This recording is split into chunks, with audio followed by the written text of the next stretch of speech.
নমস্কাৰ, আপোনালোক সকলোকে আদৰণি জনাইছোঁ পূৰ্বোত্তৰলৈ। উত্তৰ পূৰ্বাঞ্চলৰ লগতে দেশ আৰু বিদেশৰ প্ৰতিটো সৰু বৰ গুৰুত্বপূৰ্ণ খবৰলৈ মই আপোনালোকৰ সৈতে আছোঁ। আজি 2 জুলাই 2026 বৰ্ষৰ এক বিশেষ বৃহস্পতিবাৰ। নতুন খবৰবোৰৰ মাজলৈ যোৱাৰ আগতে আহকচোন এই মুহূৰ্তৰ বাবে চকু ফুৰাওঁ ইতিহাসৰ পাতত, কিয়নো আজিৰ এই দিনটো সমগ্ৰ বিশ্বৰ লগতে আমাৰ ভাৰতবৰ্ষৰ বাবেও আছিল অত্যন্ত গুৰুত্বপূৰ্ণ। প্ৰথম বিশেষত্ব, আজিৰ এই দিনটো সমগ্ৰ বিশ্বই উদযাপন কৰে বিশ্ব ক্ৰীড়া সাংবাদিকতা দিৱস। খেলপথাৰৰ প্ৰতিটো শিহৰণকাৰী খবৰ আমাৰ মাজলৈ কঢ়িয়াই অনা সেই সাহসী সাংবাদিকসকললৈ আজিৰ দিনটোত আমাৰ ফালৰ পৰাও জনাইছোঁ সশ্ৰদ্ধ প্ৰণাম। দ্বিতীয় বিশেষত্ব, ভাৰতৰ ইতিহাসত আজিৰ দিনটো এক বিশেষভাৱে লিপিবদ্ধ দিন, কাৰণ 1972 চনত আজিৰ এই 2 জুলাই তাৰিখটোতে ভাৰত আৰু পাকিস্তানৰ মাজত স্বাক্ষৰিত হৈছিল ঐতিহাসিক চিমলা চুক্তি, যিয়ে উপমহাদেশখনৰ ৰাজনীতিত এক নতুন গতি আনিছিল। ইতিহাসৰ এই বিশেষত্বক বুকুত বান্ধি আহক এতিয়া খোজ পেলাওঁ আজিৰ দিনটোৰ আটাইতকৈ গুৰুত্বপূৰ্ণ খবৰবোৰৰ মাজলৈ। প্ৰথম খবৰলৈ আহিছোঁ। আপোনাৰ ঘৰৰ কোনো ল'ৰা-ছোৱালী বা চিনাকি ছাত্ৰ-ছাত্ৰী নৱম শ্ৰেণীত পঢ়ি আছে নেকি? কোনো কাৰণত তেওঁলোকৰ বোৰ্ড পৰীক্ষাৰ বাবে প্ৰয়োজনীয় পঞ্জীয়ন বা ৰেজিষ্ট্ৰেশ্যন কৰিবলৈ থাকি গৈছিল নেকি?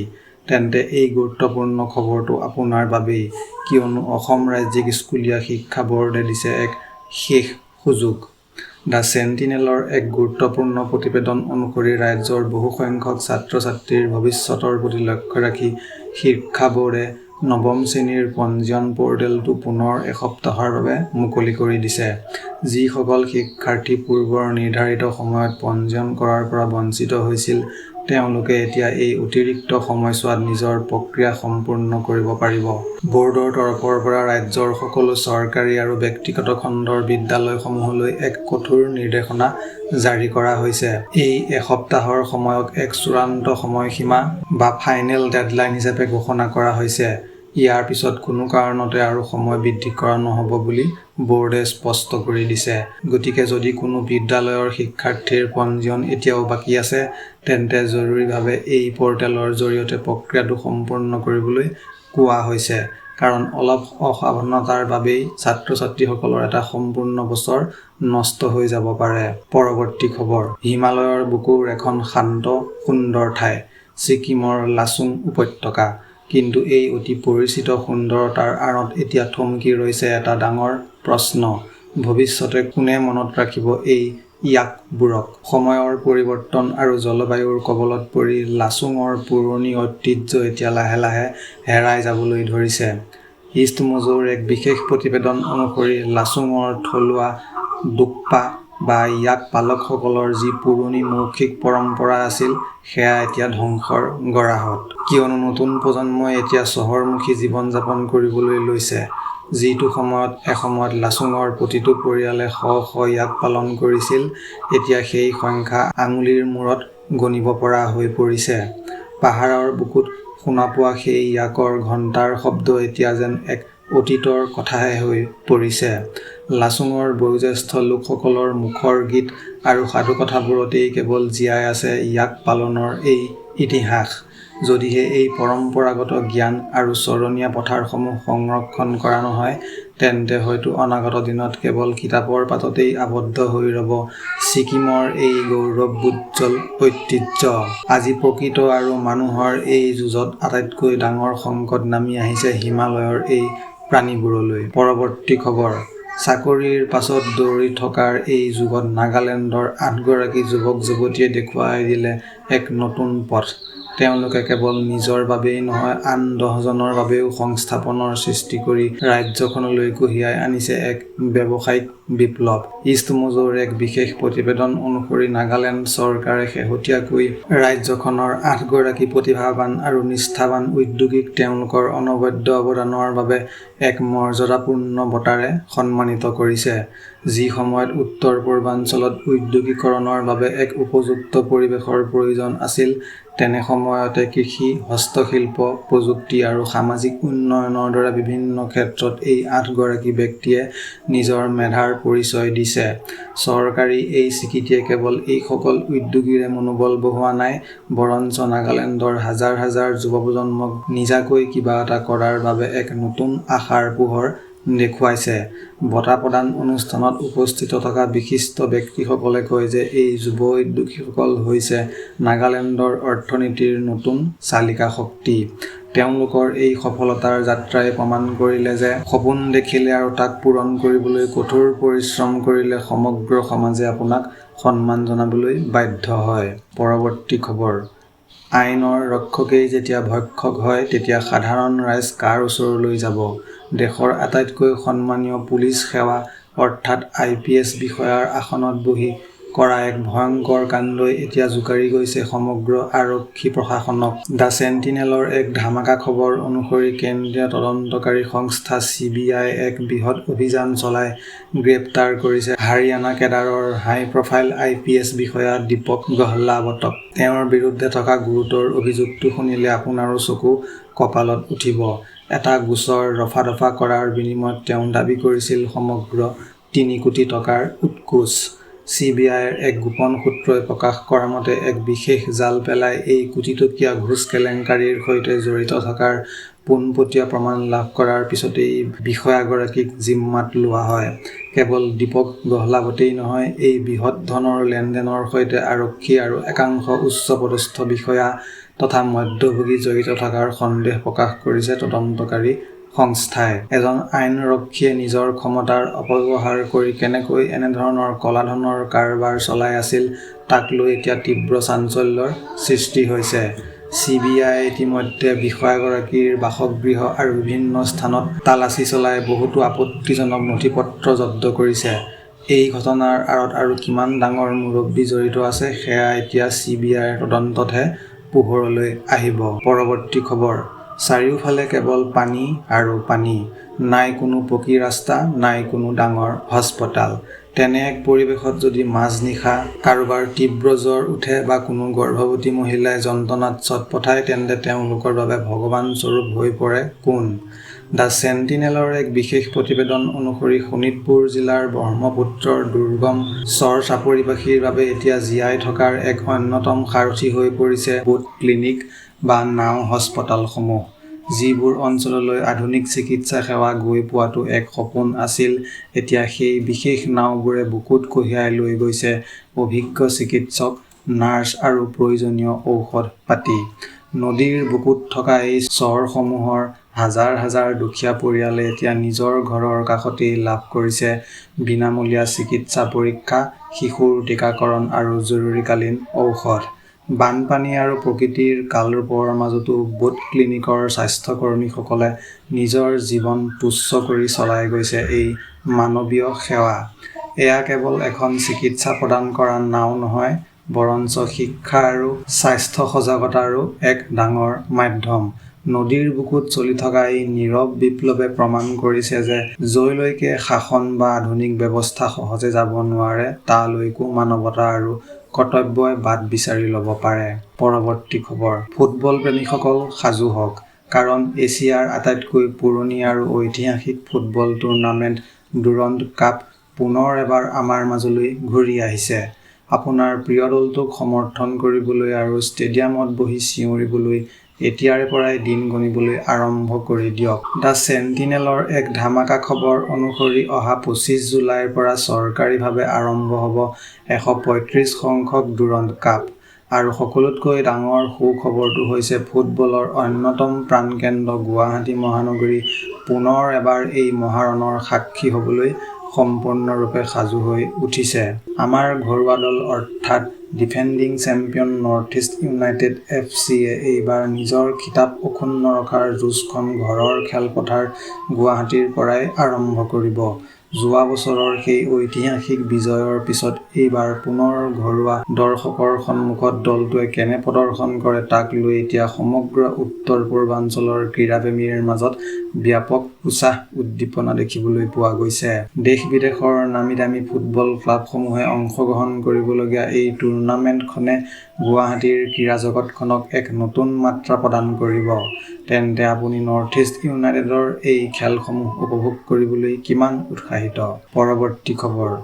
মহানগৰী গুৱাহাটী এতিয়া ড্ৰাগছৰ লগতে আন এক মাৰাত্মক কলা ব্যৱসায়ৰ অন্যতম সুৰক্ষিত কৰিডৰ হৈ পৰিছে নেকি? আৰক্ষীৰ চকুত ধূলি দি কেনেকৈ অসমলৈ সোমাই আহিছে কোটি কোটি টকাৰ বিদেশী সামগ্ৰী? এই প্ৰশ্ন আকৌ এবাৰ উত্থাপন হৈছে গুৱাহাটীৰ এক শেহতীয়া ঘটনাক কেন্দ্ৰ কৰি। দ্য চেণ্টিনেলৰ এক ধামাকা খবৰ অনুসৰি গুৱাহাটীৰ আজাৰা আৰক্ষীয়ে এক গোপন সূত্ৰৰ পম খেদি চলোৱা এক সফল অভিযানত জব্দ কৰিছে এক বৃহৎ পৰিমাণৰ অবৈধ বাৰ্মিজ চিগাৰেট। আৰক্ষীৰ সূত্ৰই প্ৰকাশ কৰা মতে জব্দ কৰা এই বিদেশী চিগাৰেটখিনিৰ বজাৰ মূল্য সমগ্ৰ 10 লাখ টকাতকৈও অধিক। কোনো বৈধ নথিপত্ৰ নোহোৱাকৈ সম্পূৰ্ণ বেআইনীভাৱে সীমান্ত পাৰ কৰি এই চিগাৰেটৰ কাৰ্টনসমূহ গুৱাহাটী হৈ দেশৰ বিভিন্ন প্ৰান্তলৈ সৰবৰাহ কৰাৰ পৰিকল্পনা কৰা হৈছিল। কিন্তু আজাৰা আৰক্ষীৰ তৎপৰতাই সৰবৰাহকাৰীৰ সেই কলা মনোভাৱক ভেঙুচালি কৰি এই বৃহৎ চোৰাং চিকাৰ ব্যৰ্থ কৰিবলৈ সক্ষম হয়। আৰক্ষীয়ে ইতিমধ্যে এই ঘটনাৰ সৈতে জড়িত থকাৰ সন্দেহত তদন্ত প্ৰক্ৰিয়া অধিক তীব্ৰতৰ কৰি তুলিছে।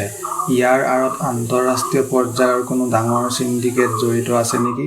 তাক লৈও এতিয়া আৰক্ষীয়ে বিভিন্ন দিশৰ পৰা অনুসন্ধান চলাইছে। পৰৱৰ্তী খবৰ। যদি আপুনি অসমীয়া তেন্তে গুৱাহাটী বিমানবন্দৰত নামিয়েই যেতিয়া নিজৰ মাতৃভাষাত আদৰণিৰ শব্দ শুনিব তেতিয়া বুকুখন গৰ্বৰে ফুলি উঠিব, নহয়নে? বহুদিনীয়া অপেক্ষাৰ অন্তত এতিয়া বৰঝাৰ বিমানবন্দৰত খোজ দিলেই আপোনাক আপোন ভাষাই আদৰিব। দ্য চেণ্টিনেলৰ এক বিশেষ প্ৰতিবেদন অনুসৰি গুৱাহাটীৰ লোকপ্ৰিয় গোপীনাথ বৰদলৈ আন্তঃৰাষ্ট্ৰীয় বিমানবন্দৰ কৰ্তৃপক্ষই লৈছে এক ঐতিহাসিক পদক্ষেপ। অহা 10 দিনৰ ভিতৰত বিমানবন্দৰটোত সম্পূৰ্ণ স্বয়ংক্ৰিয়ভাৱে অসমীয়া ভাষাত বিমান চলাচলৰ সকলো গুৰুত্বপূৰ্ণ ঘোষণা আৰম্ভ কৰা হ'ব। ৰাজ্যৰ বিভিন্ন দল সংগঠন আৰু সাধাৰণ ৰাইজৰ দীৰ্ঘদিনীয়া দাবীৰ প্ৰতি সন্মান জনাই এই ব্যৱস্থা গ্ৰহণ কৰা হৈছে। ইয়াৰ পূৰ্বে কেৱল ইংৰাজী আৰু হিন্দী ভাষাতহে এই ঘোষণাসমূহ হৈছিল, যাৰ বাবে বহু থলুৱা যাত্ৰীয়ে অসুবিধাৰ সন্মুখীন হৈছিল।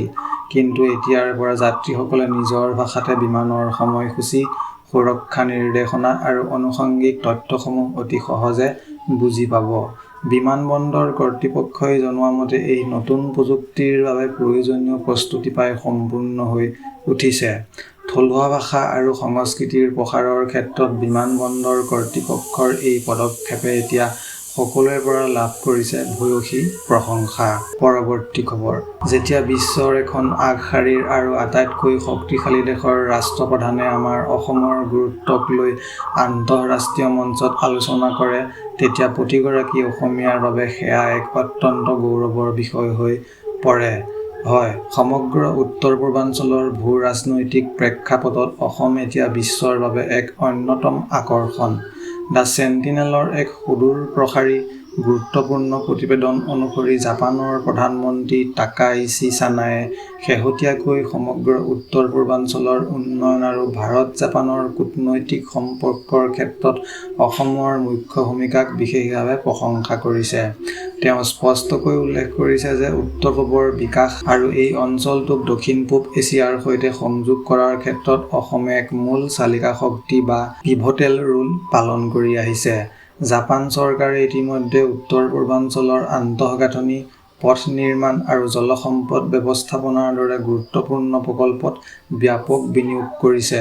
প্ৰধানমন্ত্ৰী চানায়ে এই নতুন মন্তব্যই প্ৰমাণ কৰে যে টকিঅ'ৰ বৈদেশিক নীতি তথা এক্ট ইষ্ট পলিচিৰ কেন্দ্ৰবিন্দু এতিয়া আমাৰ অসম। অসমৰ ভৌগোলিক অৱস্থা আৰু ক্ৰমবৰ্ধমান অৰ্থনৈতিক সম্ভাৱনীয়তাই অনাগত দিনত বিশ্বৰ অৰ্থনীতিত কেনেধৰণৰ প্ৰভাৱ পেলাব পাৰে তাকেই এতিয়া প্ৰতিপন্ন কৰিছে জাপানৰ প্ৰধানমন্ত্ৰীগৰাকীৰ এই ঐতিহাসিক ভাষ্যই। পৰৱৰ্তী খবৰ। প্ৰতিভা কেতিয়াও কোনো ভৌগোলিক পৰিসীমা বা সৰু গাঁৱৰ মাজতে আবদ্ধ হৈ নাথাকে।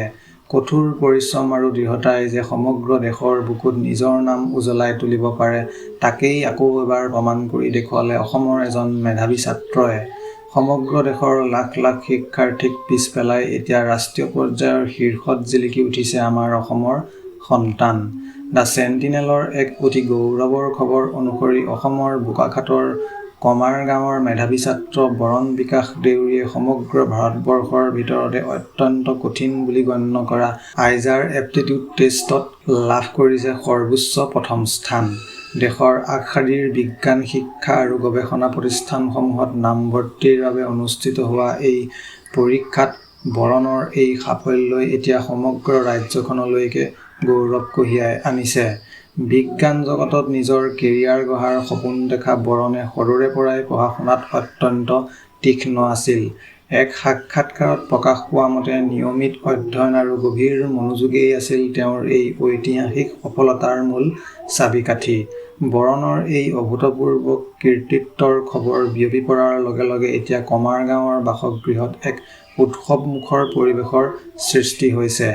অসমৰ ক্ৰমবৰ্ধমান শিক্ষা ব্যৱস্থা আৰু যুৱ প্ৰজন্মৰ মেধা যে ৰাষ্ট্ৰীয় পৰ্যায়ত কাৰোতকৈ কম নহয়, বৰণ বিকাশ দেউৰীয়ে তাক সমগ্ৰ দেশৰ সন্মুখত প্ৰমাণ কৰি দেখুৱালে। পৰৱৰ্তী খবৰ। উত্তৰ-পূৰ্বাঞ্চলৰ ভূ-ৰাজনৈতিক সুৰক্ষা আৰু ক্ৰমবৰ্ধমান অনুপ্ৰৱেশক লৈ সমগ্ৰ দেশজুৰি চিন্তা বৃদ্ধি পাই থকাৰ সময়তে এতিয়া এক ডাঙৰ পদক্ষেপ গ্ৰহণ কৰিছে মণিপুৰ চৰকাৰে। ৰাজ্যখনৰ সুৰক্ষা বেষ্টনী অধিক কটকটীয়া কৰিবলৈ চৰকাৰে এইবাৰ হাতত লৈছে এক বিশেষ অভিযান। দ্য চেণ্টিনেলৰ এক গুৰুত্বপূৰ্ণ খবৰ অনুসৰি মণিপুৰ চৰকাৰে চুবুৰীয়া দেশ ম্যানমাৰৰ পৰা অহা শৰণাৰ্থীসকলৰ চিনাক্তকৰণৰ বাবে চৰকাৰীভাৱে মুকলি কৰিছে অপাৰেচন এংকৰৰ দ্বিতীয়টো পৰ্যায়। এই বিশেষ পৰ্যায়ত ৰাজ্যখনত আশ্ৰয় লৈ থকা প্ৰায় ৫০০ গৰাকী ম্যানমাৰৰ শৰণাৰ্থীৰ সম্পূৰ্ণ বায়'মেট্ৰিক তথ্য সংগ্ৰহ কৰাৰ এক বৃহৎ ড্ৰাইভ আৰম্ভ কৰা হৈছে। গৃহ মন্ত্ৰালয়ৰ নিৰ্দেশনা আৰু কঠোৰ নিৰীক্ষণৰ মাজত চলি থকা এই অভিযানৰ মূল লক্ষ্য হৈছে বেআইনী অনুপ্ৰৱেশকাৰী আৰু প্ৰকৃত শৰণাৰ্থীৰ মাজৰ পাৰ্থক্য স্পষ্ট কৰা। চৰকাৰী সূত্ৰই প্ৰকাশ কৰা মতে এই ৫০০ গৰাকী বিদেশী নাগৰিকৰ আঙুলিৰ ছাপ, চকুৰ আইৰিছ স্কেন আৰু অন্যান্য গুৰুত্বপূৰ্ণ তথ্য ডিজিটেল ব্যৱস্থাৰ জৰিয়তে লিপিবদ্ধ কৰা হ'ব, যাতে ভৱিষ্যতে ৰাজ্যৰ আইন-শৃংখলা ৰক্ষাত কোনো ব্যাঘাত নজন্মে। মণিপুৰৰ বৰ্তমানৰ পৰিস্থিতি আৰু সীমান্তৰ সুৰক্ষাৰ দিশলৈ চাই চৰকাৰৰ এই বায়'মেট্ৰিক অভিযানক অতিশয় গুৰুত্বপূৰ্ণ বুলি গণ্য কৰা হৈছে। এই অভিযানে ৰাজ্যখনৰ আভ্যন্তৰীণ নিৰাপত্তা সুৰক্ষিত কৰাত কিমান দূৰ সফল হ'ব সেয়া এতিয়া লক্ষণীয় হ'ব। পৰৱৰ্তী খবৰ। ভাবি চাওকচোন, আপোনাৰ চকুৰ সন্মুখতে যদি আপোনাৰ আপোন ঘৰখন কাঢ়ি লোৱা হয়, যদি আপোনাক নিজৰ মাতৃভূমিৰ পৰা জোৰকৈ খেদি পঠিয়াই দিয়া হয় এখন অচিনাকি দেশলৈ, ঠিক তেনে এক ভয়ংকৰ আৰু বুকু কঁপি উঠা পৰিস্থিতিৰ সন্মুখীন হৈছিল এটা পৰিয়াল। কিন্তু সকলো ভয়, হেঙাৰ আৰু যন্ত্ৰণাক নেওচি তেওঁলোকে নিজৰ মনক ক'লে, ভয়তকৈ পৰিয়ালৰ সুৰক্ষা সদায় ওপৰত। দ্য ইণ্ডিয়ান এক্সপ্ৰেছৰ এক বিশেষ আৰু আৱেগিক প্ৰতিবেদন অনুসৰি ঠিক এটা বছৰৰ আগতে এক ভয়ংকৰ পৰিস্থিতিৰ মাজত এই পৰিয়ালটোক জোৰকৈ বাংলাদেশৰ সীমান্তলৈ ঠেলি দিয়া হৈছিল। নিজৰ দেশতে আশ্ৰয়হীন হৈ অচিনাকি মাটিত কটোৱা সেই প্ৰতিটো পল আছিল তেওঁলোকৰ বাবে মৃত্যুৰ সমান। কিন্তু তেওঁলোক হাৰ মনা নাছিল।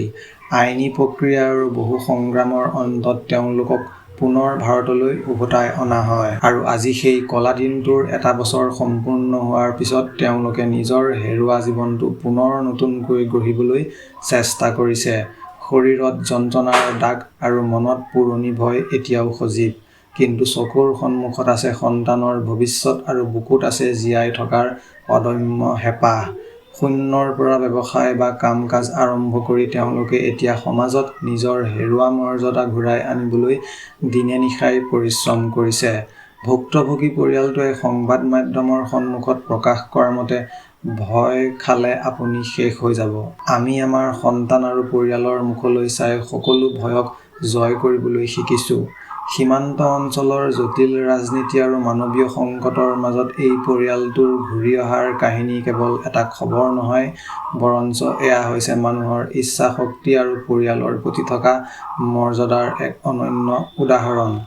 প্ৰকৃতিৰ ধুমুহাই ঘৰ ভাঙিব পাৰে, ৰাজনীতিয়ে সীমান্ত সলাব পাৰে, কিন্তু এটা পৰিয়ালৰ জীয়াই থকাৰ আৰু পুনৰ থিয় দিয়াৰ সপোনক কেতিয়াও ধ্বংস কৰিব নোৱাৰে। তাকেই প্ৰমাণ কৰিলে এই পৰিয়ালটোৱে। ধন্যবাদ বন্ধুসকল, ভিডিঅ'টো শেষৰলৈকে চাই থকাৰ বাবে। খবৰসমূহ কেনে পালে আমাক জনাবলৈ নাপাহৰিব। লাইকটো কৰি দিব, ছাবস্ক্ৰাইব কৰি দিব। ধন্যবাদ।